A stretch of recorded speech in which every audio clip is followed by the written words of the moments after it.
नमस्कार. चला आज एका खास प्रवासाला निघूया. आपण अखंड ज्योती मासिकाच्या ऑगस्ट 1952 अंकातून काही कालातीत ज्ञान मिळवणार आहोत, ज्याची स्थापना दूरदृष्टी असलेल्या युगऋषी पंडित श्रीराम शर्मा आचार्यजींनी केली होती. ठीक आहे, तर मग आपण आत्मविकासाच्या या प्रवासाला सुरुवात करूया. आपण 5 अशा महत्त्वाच्या विषयांवर बोलणार आहोत, जे एका अर्थपूर्ण जीवनासाठी एक प्रकारे रोडमॅपच आहेत. तर आपला पहिला आणि सगळ्यात महत्त्वाचा मुद्दा आहे सत्य, म्हणजे सत्याची ताकद. सत्य और असत्य के परिणाम या लेखात याबद्दल खूप छान सांगितलं आहे की सत्याचा आपल्या आयुष्यावर किती खोलवर परिणाम होतो. इथे बघा, आपल्या समोर 2 रस्ते ठेवले आहेत. एक आहे सत्याचा, जो आपल्याला आतून शांती आणि प्रगतीकडे घेऊन जातो, आणि दुसरा आहे असत्याचा, जो सरळ सरळ दुःख आणि विनाशाकडे जातो. आता निवड आपल्याला करायची आहे. म्हणजे मुद्दा अगदी स्पष्ट आहे. खरं बोलणं हे फक्त नैतिकदृष्ट्या चांगलं आहे असं नाही, तर एक यशस्वी आणि आदरणीय आयुष्याचा तो पाया आहे, एक प्रॅक्टिकल गोष्ट आहे. चला आता पुढच्या विषयाकडे वळूया. एक अशी शक्ती जी समाजाचा खरा आधार आहे, नारी शक्ती. पाहूया हे मासिक स्त्रीच्या भूमिकेबद्दल काय म्हणतंय.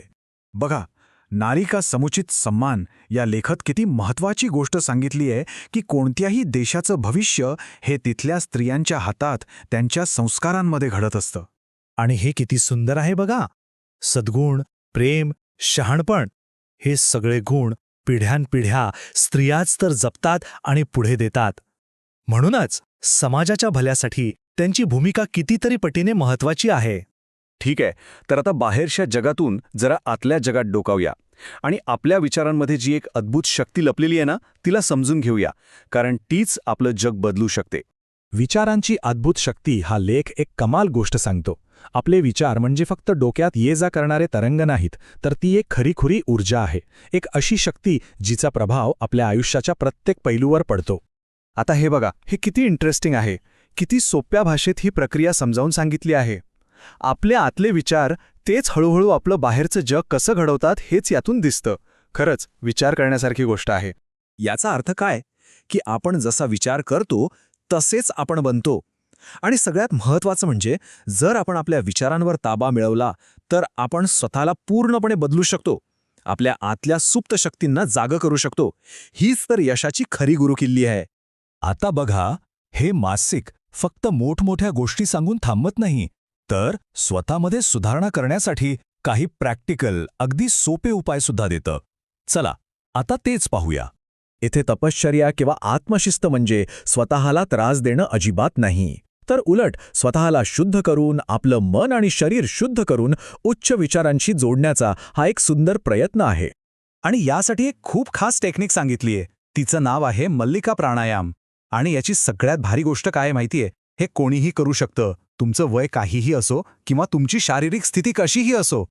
त्या लेखात हे करण्याच्या सोप्या पायऱ्या दिल्या आहेत आणि त्याचे फायदे तर बघा. थकवा घालवण्यासाठी, आजारांपासून दूर राहण्यासाठी आणि सगळ्यात महत्त्वाचं म्हणजे मनाला शांत करण्यासाठी हे खूपच प्रभावी आहे. तर मग आतापर्यंत आपण या सगळ्या शक्तिशाली विचारांवर नजर टाकली. चला आता या सगळ्याला एकत्र आणूया आणि या मासिकाचा नेमका सार काय आहे ते पाहूया. तर ही 5 मूलभूत तत्त्व आहेत. पहिलं, सत्याने जगा, कारण तेच आपल्याला शांती आणि प्रगती देईल. दुसरं, नारीत्वाचा सन्मान करा, कारण स्त्रियाच समाजाचा पाया आहेत. तिसरं, आपल्या विचारांवर ताबा मिळवा, कारण आपलं आतलं जगच आपलं बाहेरचं जग घडवतं. चौथं, शिस्त राहावा, प्राणायामासारख्या गोष्टींनी मन आणि शरीर शुद्ध करा. आणि 5वं, खरा आनंद बाहेर नाही तर आत शोधा. ह्या सगळ्या गोष्टी एकत्र आल्या की एक सुंदर परिपूर्ण आयुष्य तयार होतं. आणि शेवटी एक प्रश्न आपल्या सगळ्यांसाठी. हे ज्ञान 1952 सालचं आहे, पण विचार करा यातली कोणती तत्त्व आपण आज आपल्या आयुष्यात आणून एक सकारात्मक बदल घडवू शकतो. ही शिकवण इतकी जुनी असूनही आजच्या काळातही तितकीच किंबहुना जास्तच महत्त्वाची वाटते, नाही का? यावर नक्की विचार करा.